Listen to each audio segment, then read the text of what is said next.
Lucemon is an archetype that Bandai has really taken its sweet time fleshing out. The Demon Lord of Superbia got his first card way back in BT4, and it's only in BT18 that will finally receive the remainder of his line. But for us in the West, it's EX6, and that means that there are still a lot of holes to fill in when building a Lucemon deck. So let's have a look and see what we're actually working with.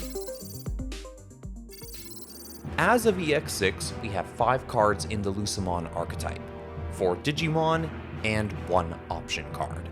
We'll start with the rookies. The BT4 Lucemon is the card that started it all, establishing some of the Lucemon archetype's defining features. Despite being a rookie, this card has 10,000 DP and a hefty 13 play cost. It also cannot digivolve from anything and can only digivolve into another Lucemon. Now, you can reduce that chonky play cost if you have 10 or more cards in trash, getting it down to a more reasonable 5 play cost, and when you do play Lucemon, you can recover 1. EX6 Lucemon keeps the massive stats for a rookie, and can at least digivolve from a Cupimon in the raising area, albeit for a hefty 5 memory. You can also reduce its play cost by 5 if you don't have any level 5 or lower Digimon in play. On play, it searches for a number of different angel species, or one of the 7 great demon lords. And at the end of the turn, you can place one of your level 6s on top of your security stack in order to warp digivolve it into a Lucemon Chaos mode. Speaking of which, BT7 Lucemon Chaos mode boasts extremely powerful stats for a level 5, along with really strict digivolution conditions. You can only digivolve into it from a level 3 Lucemon for the hefty cost of 7 memory. You can also reduce its insane play cost by 3 for every 10 cards in your trash. And when digivolving or on play, it can delete an opposing tamer or a level 6 or lower Digimon. And then there's the new EX6 Lucemon Chaos mode, with massive stats and, surprisingly, the ability to digivolve generically on any level 4 purple or yellow Digimon, albeit for an expensive 8 memory. On play, or when digivolving, your opponent can delete one of their Digimon or Tamers, and if the effect didn't delete something, you trash the top card of their security stack and then recover 1.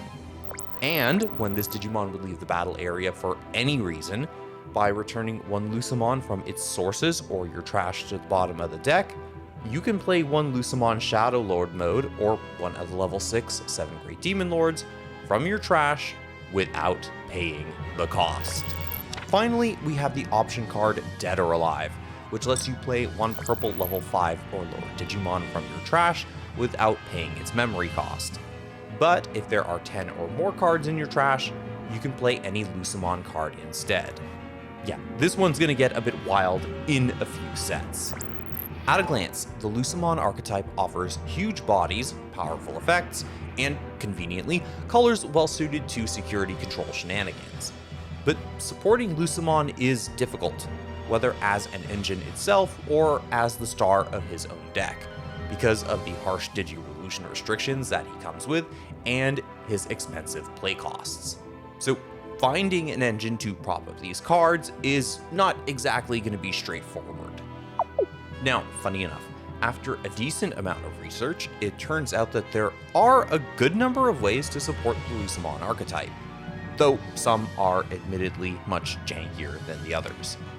At a glance, both the Alliance Bunnies and 3 Great Angels decks can put the level 3 Lucemons to great use as combo extenders, and of course, set them up to warp into Chaos mode. For Alliance Bunnies, EX6 and Telamon can spawn level 3 Lucemons to either heal quickly or search for Cherubimon Virtue, and then use the baby Lucemon's hefty DP for some absolutely massive Alliance boosted swings.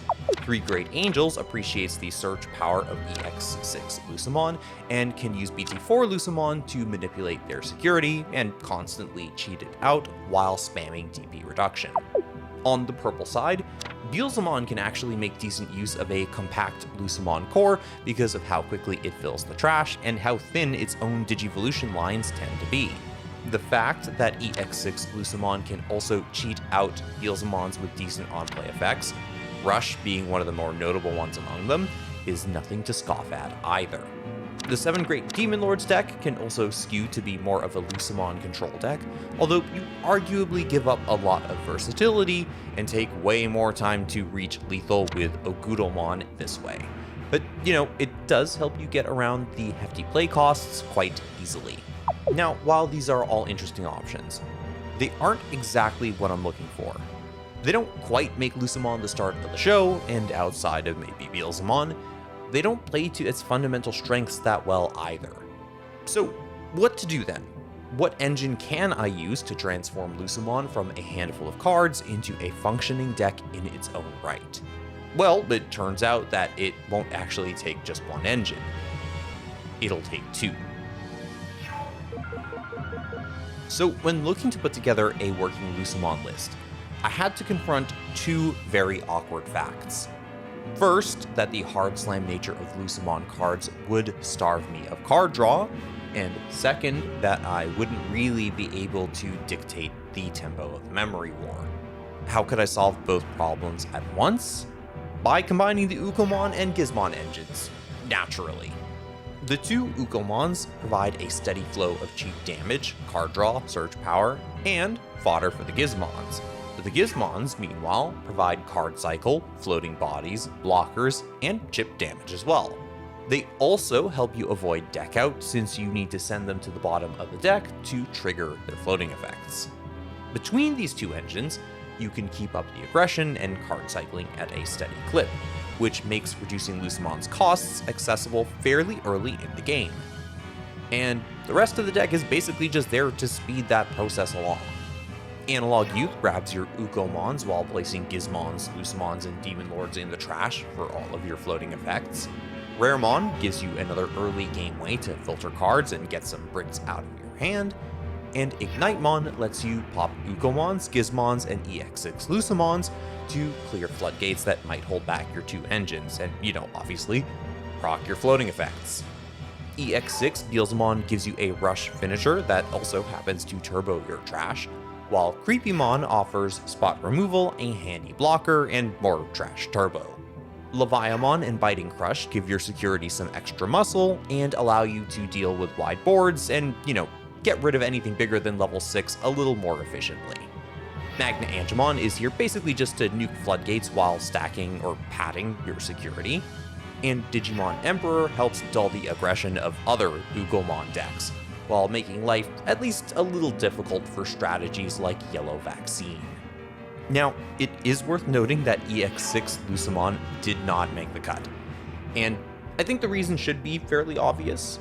It is a shame though because, you do want more Lucemon targets for dead or alive, but it's hard to justify the value of its effects when your own search targets are kinda limited, and when you don't have that many level 6s to trigger its Warp Digivolution effect. So altogether, the deck is pretty good at the grind game, and can make life absolutely miserable for single stack decks thanks to its swarming power and the spot removal provided by both Lucemon Chaos modes. It's also pretty satisfying to pilot because every turn feels like solving a puzzle. You're basically trying to squeeze the most value out of your rookies and your floaters, while trying to find the magic numbers in your trash to slam down your Lucemons for maximum impact. Just, try not to brick too often. At the end of the day, I'm glad that decks like Lucemon actually have a place in the competitive landscape. There was a long stretch where decks that slammed big bodies just couldn't keep up. But now you see all these Dark Master and Omnimon Zoo decks, Devas, Royal Knights, and yes, the Demon Lords doing very well. And sure, while Lucemon as a deck will basically solve itself in a few sets, it's still nice to work within the limitations of the current card pool and, figure something out.